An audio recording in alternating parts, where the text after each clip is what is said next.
No longer news now. President Trump is not interested in climate agreement, and of course, the U.S. is like the biggest fund raiser for that, and they're supposed to be helping small group of developing countries. We know the promises that have been made to smaller companies in the area of climate change management and the consequences and all of that. So now with this pullout by a major funder, what's going to happen? We're going to speak to Dr. Malcolm Fabi. He is in the Washington area in the United States. Dr. Fabi is a climate, technology, and sustainability expert. Dr. Fabi, good morning, and thank you so much for joining us. Good morning. It's a pleasure to be with you.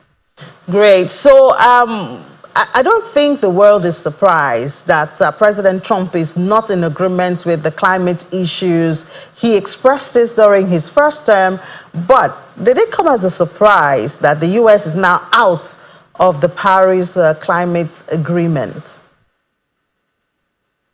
No, I think you hit the nail right on the head.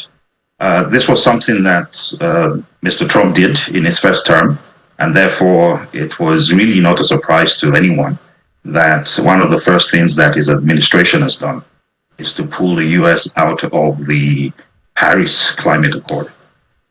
So what can we expect now? What impacts? You are into sustainability, and climate change is a big deal for individuals like yourself. What do you expect after this pullout? You might be surprised to hear that I really don't expect that a lot will change. And there are several reasons why. The first thing is, as soon as the announcement was made, 24 US states, led by states like California and New York, formed something called the U.S. Climate Alliance. Those states make up 60% of the U.S. economy, and they make up 55% of the U.S. population. And the first thing that those states said was that they would remain committed to the ideals and the goals of the Paris Climate Accord. And so what that means is they are still on track to get to 50% of 2005 level emissions by 2030. And by 2045, to reach up to 60% reductions over 2005 levels. I must also say that, states like California, for example, that's the fifth largest economy in the world.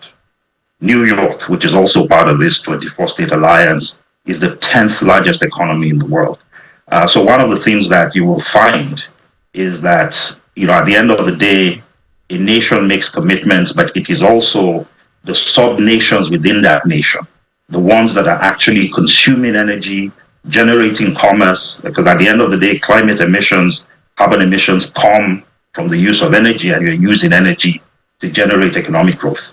And so, yes, it is a step back for the world that the US has, again, withdrawn from the Paris Climate Accord. But, I think the good news, a little bit of good news that we have here is that a number of states, very significant states, some of the biggest contributors to the American economy, have actually committed to still moving forward. Yeah, but Dr. Fabi, can we look at it like legally and all of that?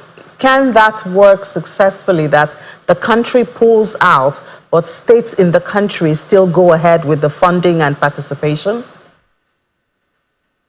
So what the world will miss might be national level commitments that the US might have made to things like climate finance, things like loss funds, funds that are intended to support developing countries that might be making efforts in climate that requires that major emitters like the US, China, Russia, and a lot of historically high emitters would support the functioning of those nations.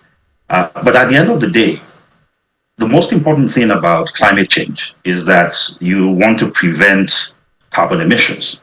And carbon emissions don't care whether they're coming from New York or whether they're coming from Lagos or whether they're coming from Johannesburg. The most important thing is to make sure that we're reducing those things that cause emissions to go into the atmosphere in the first place. And the US is has a federal structure. And the federal structure of the US means states have a lot of power to do a lot of things by themselves. So in fact, right now, California has way more stringent emissions guidelines and regulations than the federal government of the US has, for example. California also already has one of the most robust, carbon credit systems, not just within the US, but in the world. And so my expectation is that as far as emissions are concerned, we will still see many US states and corporate organizations maintain their commitments, because what drives that is very different from what's happening at the national level. What the world will miss, without a doubt, is perhaps American leadership in helping to fund some of this work that was, as I indicated earlier, supposed to take place in developing countries. And that level of support has been in the low tens of billions. And so, yes, the world will certainly miss that level of financing. But the key thing is that the work towards reducing carbon emissions might be slowed down, but it will not be eradicated completely because of the US climate alliance with these states. Well, I guess the biggest losers here, if I could use that word, would be the developing countries, because if the funding drastically goes down, then it's the developing countries who are supposed to be accessing those funds that would really feel the pinch. It's true. The developing countries will, without a doubt, feel the pinch. The reality, however, is that the US has actually historically, a lot of people don't realize this. Before the Paris Agreement, there was a Kyoto Protocol. The US signed but never ratified that protocol. The Paris Accord was one of the first times that the US actually drove, this was during the Obama administration, worked hard to get that agreement done and also ratified it. So yes, there will be a number of climate-related efforts that will suffer from the lack of financing at the international level.